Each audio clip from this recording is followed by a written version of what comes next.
Hello ladies and gentlemen, it's your boy Brother Gaming HD here, and in today's video, PlayStation is slowly destroying their legacy with their live service trend for that Fortnite money, right? It's no surprise that every single studio out there has pretty much been trying to chase this money for the past decade at this point. And if you look at games that PlayStation has released, like Concord, which only lasted 45 days, which was a laughingstock of a joke, I'm not going to lie, that game flopped and shut down and is no longer active. Not to even mention another game, Helldivers 2, managed to break through and become successful. And Marathon is slowly crumbling in player base as the weeks go on since launch. And what all three of these games have in common? They're all ran by PlayStation, they're all live service. Only one game managed to succeed and punch through the light and managed to generate PlayStation money and sales profits and all this other corporate bullshit, while Concord flopped, burned, died, and pretty much left it to burn. Marathon is going to be meeting the same fate, probably sooner rather than later, and meeting Concord up there in the PlayStation graveyard of live service. And PlayStation is continuing to chase this live service trend. It's no surprise that these corporate greedy scumbags have pretty much been trying to chase this Fortnite money for years. It's no surprise. But when you have one game that succeeded out of 3, that is not a good sign. And not to mention all the other PlayStation live service games that got canned, announced, canceled, unannounced. You know, PlayStation chasing this live service trend, shutting down studios because the live service game that their studio was trying to make couldn't make it work, or they ran into multiple difficulties and shut them down. Look at Blue Point. That studio is no longer around. I believe there's another studio they shut down a while back too, and they're no longer around either because they failed to provide PlayStation a live service game that could be profitable. Live service games aren't meant to last forever. Live service games aren't meant to have a long shelf life.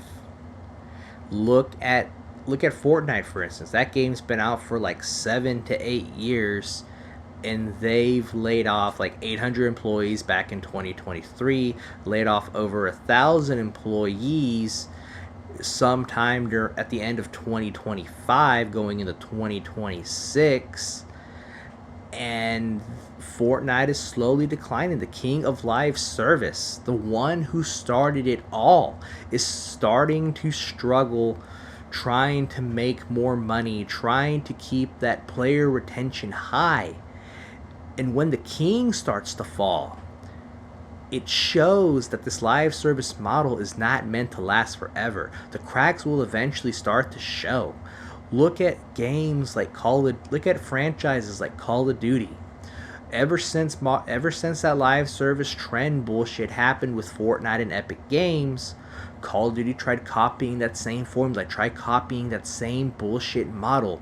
And look where Call of Duty is now. Black Ops 7 is a laughing joke of the Call of Duty franchise, the Call of Duty community as a whole. Battlefield 6 is taking forever to release content, trying to follow this live service model. And even other games out there that are following this live service trend are either closing doors, slowly falling apart, or has completely collapsed under the sheer bullshit of this live service model because of this money, this instant infinite revenue, right? Live service is an infinite money source for these video game industries, for these video game studios. But once the king starts falling, everybody starts falling apart. And it's happening before our very eyes. People are eventually going to start supporting indie studios if they haven't already. Other people are going to go back and play older games in their catalog that they eventually ended up saving in their library a long time ago. Hopefully the game didn't get shut down because EA decided to be scummy douchebags about the live service model bullshit. And if you had, that whole entire stop killing games mode campaign only started because of Crew 1 shutting down here, I think recently or a while back. So people are shit out of luck to literally play their game because they spent money, which is bullshit as well, to be honest. But it kind of shows that this live service model, it has its perks. Yes, it's able to make companies a lot of money, but if you don't run the live service model right and start chasing the money and start chasing the bag, eventually you're going to fall apart. Eventually you're going to start falling behind these other bigger competitions. It's no surprise that Epic Games is literally falling apart as well. They've pretty much detracted from what made them so unique. Their Battle Royale formula, their whole entire top squad, top solo, top duo survival type bullshit being number one in the Battle Royale space. Now they're chasing that Roblox money because they don't know what to do. They don't know how to be successful anymore because the money, the corporate greed, and all these incentives of pushing this live service model have eventually gotten to every big corporation's head, saying it's like, if we can make a Fortnite money clone, we can make money as well and be successful. But that revenue is only to me, I feel like that revenue is finite. It doesn't feel like it's infinite. It doesn't go on forever, because eventually those live service games will eventually start to show their cracks, will eventually start to fall apart before our very eyes. And as like I said earlier in this video, we are starting to see that trend slowly start to fall apart. Basically, Epic Games sold their soul to Disney, for crying out loud. They're pretty much hoping that Disney will save them out of this crisis, and now they're making a whole Disney extraction shooter third person type bullshit. So it's like, what, I'm gonna be running around as Goofy while hoping Mickey Mouse doesn't gun me the hell down with an AK-47 across the map? It's like, it's gonna continue to get worse. This live service model is continuing to crumble and shatter and go into flames as the years continue to go on. It's no surprise as well that gaming has gotten more expensive over the years as well. But this live service model, it sounded like a good idea on paper when it first came out, but since we're almost a year into this live service bullshit, we started to see flaws in this. We started to see flaws in this model. We started to see cracks within this system. The battle passes, the mini battle passes within the seasonal content, limited time events, all this other bullshit that falls underneath the umbrella of the live service model has pretty much sucked the life out of what gaming used to be. It's no surprise that people are literally pushing back towards going to play indie games, going to go back and play the single player experience, because these multiplayer live service games either feel like a copy and paste of one another or feel like a hollow shell of its former self, all in the name of live service, all in the name of chasing that Fortnite money. And in the end, both sides of the gaming space are going to suffer. The studios are losing money. They are firing employees.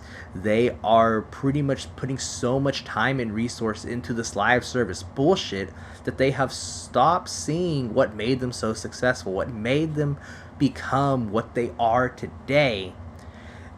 And us, the gamers that made them who they are today, we're starting to turn our backs on these industries, on these video game studios, because we never asked for any of this bullshit. We never asked for it to begin with. And then for those who, well, all of us are guilty of this as well, to be honest, we all thought this live service model was going to be a good thing and the future of a healthy gaming, the healthiness of the gaming genre grow more and more as the years go on. But since we're almost a decade in, We've seen so many live service games shut down. Concord, like I said previously in this video, has shut down. X Defiant has shut down. There are so many live service games that have shut down, never seen the light of day, that will never see the light of day, and games that are slowly shutting down around us. Marathon might be the next Concord. High Guard just freaking flopped miserably. But it's been your boy brother who gave me a cherry bunny. If you are new to the channel, please don't subscribe, like, hit the bell notifications, and I will catch you in the next one. Peace out and goodbye, everybody.